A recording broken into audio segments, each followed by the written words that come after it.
بسم اللہ الرحمن الرحیم۔ السلام علیکم ورحمۃ وبرکاتہ۔ ناظرین اکرام، آپ دیکھ اور سن رہے ہیں پروگرام دنیا کا مستقبل پیر پنجر سرکار کی نظر میں۔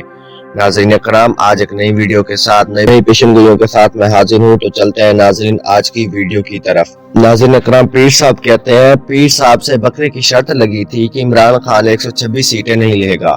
کشمیر کے راجہ صاحب کہتے تھے کہ عمران خان 60 سیٹیں لے گا، لیکن پیر صاحب نے کہا کہ 126 سیٹیں لے گا۔ اللہ کا کرنا ایسا ہوا، 111 سیٹیں عمران خان کی خود کی ہیں، لیکن اتحادیوں کو ملا کر 126 سیٹیں ہو گئی۔ اللہ نے بازیگر سیاستدان بھیجا ہے، وہ 4 مہینے جو بتائے ہیں اس میں عمران خان چلا جائے گا۔ پاکستان طالبان بارڈر کشیدگی خطرناک مراحل میں جا رہی ہے، جنرل باجوہ کو بہت بڑا چیلنج ہے۔ پاکستان اور افغانستان نے مل کر ٹی ٹی پی کو ختم کر دیا ہے، اس کے بڑے سربراہ کو مار دیا گیا ہے۔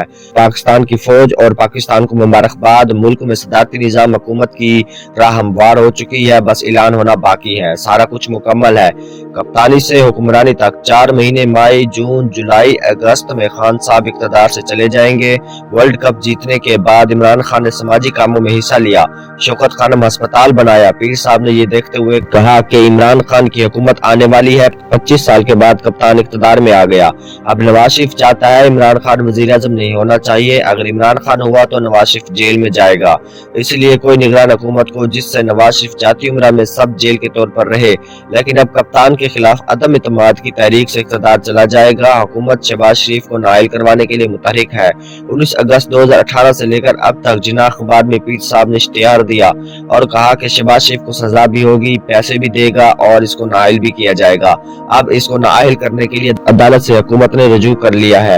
اب شہباز شریف باہر جانا چاہتا ہے۔ 17 مہینے ہو گئے ہیں، نواز شریف نے علاج نہیں کروایا۔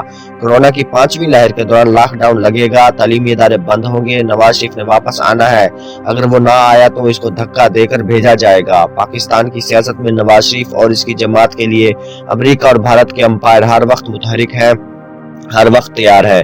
یہ شیخ رشید اور عمران خان کی نااہلی کی درخواست عدالت لے کر پہنچ گئے، عدالت نے درخواست مسترد کر دی ہے۔ آرمی چیف نے جنگی تیاریاں جاری رکھنے کی اجازت، فوج کی مری کے متاثرین کی مدد کرنے کی تعریف کی گئی، یہ کام صرف فوج ہی کر سکتی تھی۔ چین نے پاکستان کو J-10 طیارے گفٹ میں دیے ہیں یا پیسے سے؟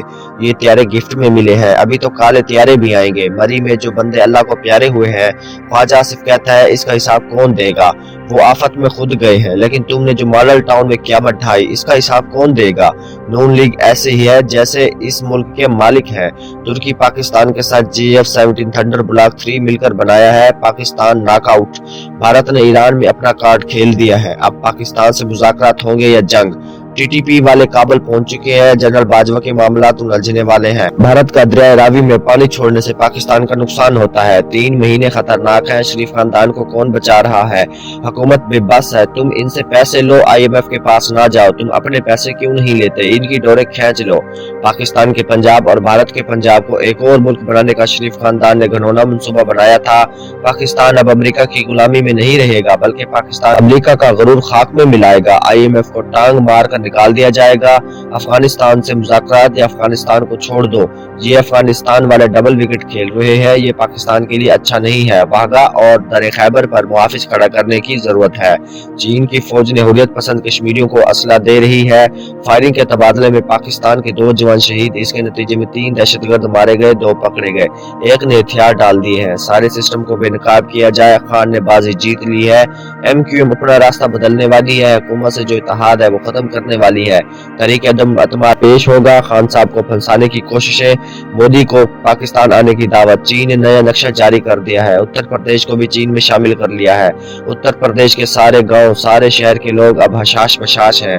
یہ پاکستان کی تاریخ کی سب سے بڑی فتح ہے۔ ٹی ٹی پی کا مکمل خاتمہ نہیں ہوا، اس کے سرغنہ سربراہ کو مار دیا ہے۔ پاک افغان کی دوستی کا پہلا ثمر ہے۔ پاکستان کو ٹی ٹی پی نے بہت نقصان دیا ہے۔ کسی چیز کا دانہ، جیسے گندم کا دانہ لے لو، اس میں پورا پودا چھپا ہوتا ہے، ایسے ہی ہر انسان کے پیچھے اس کا کردار چھپا ہوتا ہے۔ اعتزاز حسن کے پیچھے بھی بہت اچھا انسان چھپا ہے، یہ وکیل ہے لیکن پہلے انسان ہے۔ اعتزاز حسن بہت اچھا ہے، فوج اور مودی مجرم قرار، برطانیہ نے جواب مانگ لیا۔